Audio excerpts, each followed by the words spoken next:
Hi lovely. So today let's talk about why most empaths, spiritual truth seekers, feel really lost, alone, overwhelmed during their awakening stage and what to do instead.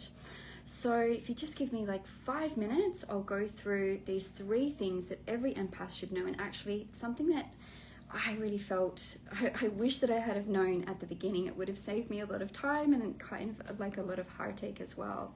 So if you just give me those 5 minutes, I'll quickly go through those 3 things. And then also if you want to grab my Sensitive Souls Roadmap, it teaches you how to heal, align, and rise one stage at a time, because it's actually 5 core stages that truth seekers and empaths go through, and that really kind of get stuck if we don't really understand each stage. So feel free to drop me a line below and I'll send that to you. Okay, so for those who are just jumping in, who maybe don't know me, my name is Lalita. I'm a former monk, a spiritual coach and mentor and energy healer. And actually today is the 10-year anniversary of when I was officially accepted or initiated into my Bhakti lineage. So I felt it very appropriate to share these 3 points with you today. So I hope that they're helpful. Okay, so the first one is, don't be in a rush to have all the answers. So when we're first having our spiritual awakening, or whether you've been on the path for maybe a little while, you might be opening to a new stage in your path. Often the tendency for us to do is reach for the answer and to reach for this certainty, because it's uncomfortable to sit in uncertainty. It's uncomfortable to feel that uncertainty. We don't feel safe in it. So don't be in a rush, right? Every single stage of the spiritual path, it's so important to just sit and lean into that discomfort that you're feeling. Learn to really lean in and get used to not knowing, because actually even at the highest stages, it's all about surrender and surrendering, hopefully to a bona fide spiritual path, but really surrendering to what we don't know and allowing the false ego to die, and opening further our hearts to this spiritual truth and opening further to our past. So this is so important. I know it's really scary, but it's just something stage by stage that we really need to lean into. It's very, very important. And feel free to share below if that one resonates with you. So the second one is, be aware of spiritually bypassing. Okay, so have you actually explored tools of emotional mastery? So, and for myself, I'll put my hand up for this. When I first became a monk, I was really trying to avoid that pain, that emotional pain that was there, and I just wanted to transcend, because there'd been so much challenge and suffering in my life as an empath.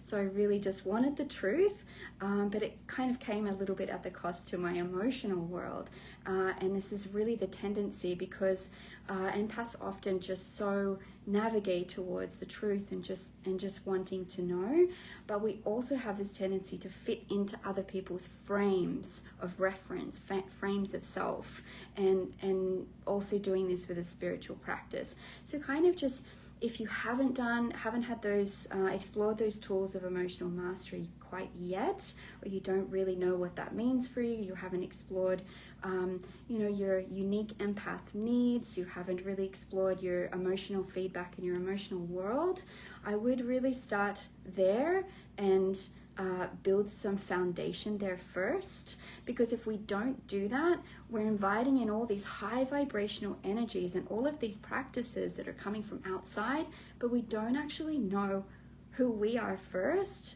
and what that's coming into. So we have this tendency to keep reaching out, and then therefore bypassing and not really knowing our beautiful, special, sacred selves, and how those practices, those spiritual practices, can fit into our lives authentically.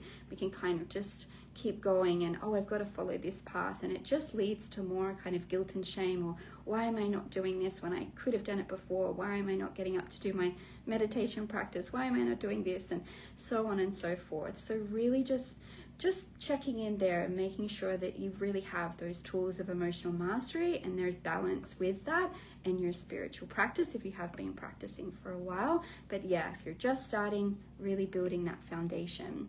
Okay, so the third and really, really important one is looking for guides, mentors, and teachers that are actually embodied.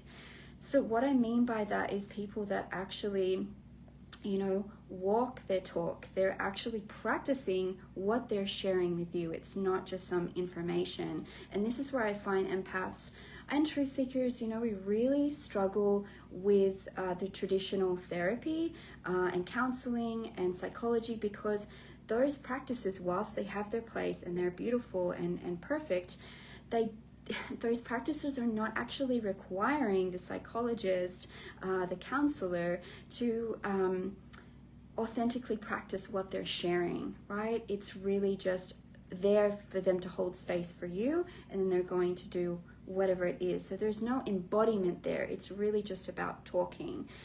So that's one thing, and obviously that's not necessarily connected with the spiritual path, but that's why I find empaths struggle with that, because they're wanting someone to show them, to guide them in this.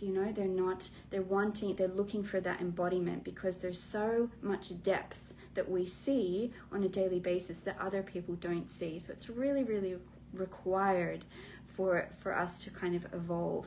And if we're looking at spiritually, obviously that was more on the emotional level, but when we're looking at spiritually, oh my goodness, there's just so much out there where people are just doing what makes them feel good and calling it spirituality.